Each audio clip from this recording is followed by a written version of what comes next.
Ne, streljajte mi zdaj.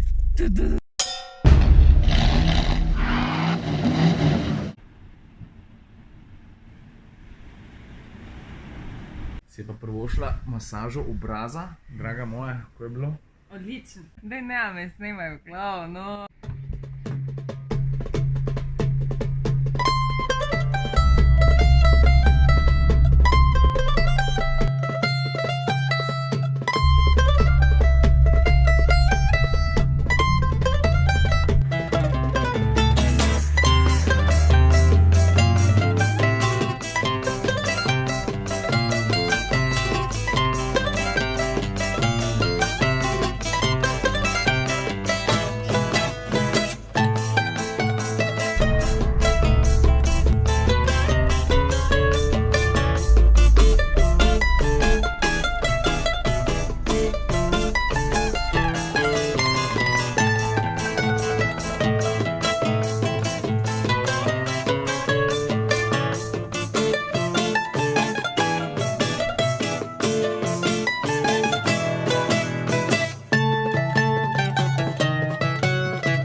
No pa preden se tale uživancija konča, niti ene stvari nisem povedal še v avtu. Bom zelo hiter, to kar vidiš za mano, uradno ime je Mazda MX-5 RF. Zdaj se valjda ne spomnim tistih dveh vlogov, v katerih sem povedal v tem avtu vse, kar rabiš vedeti, verjetno sem zdaj to tukaj napisal. A veš, kaj se je pa zgodil? Najbolj všeč mi je takrat, ko lahko najdem eno plat avtomobila, na katero sem ali pozabil, ali pa sploh nisem poznal. A veš, Tina tukaj na Sopotniškem zidu, ona se ne rada vozi hiter. Dobro, se kakšen ovink sva ga stisnila, ampak več ali manj so vozila pa umirjeno. In pol me je avto naučil eno stvar, ne? Če je avto uživaški, je uživaški ne samo takrat, ko se pele hitro, pa ki je v ovinkih, ampak tudi takrat, ko se pele počas. Ker ko si enkrat soočen z realnostjo, ne, vozila se bo malo bolj počas, začneš odkrivati druge stvari. V tem primeru, stari, jaz sem vsak dan z vsakim pretikanjem bolj užival v menjalniku. Klak, klak, kratki hodi, natančni, čista poezija. In pol moraš znati tudi v majhnih stvarih najti vesele. Poleg tega pa vsakeč, ki ga pogledaš, zdi se mi, da tale RF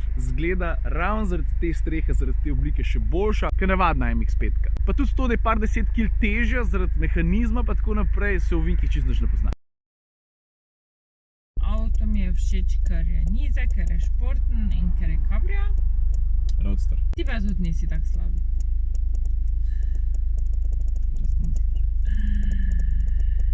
Ne, streljajte mi zdaj.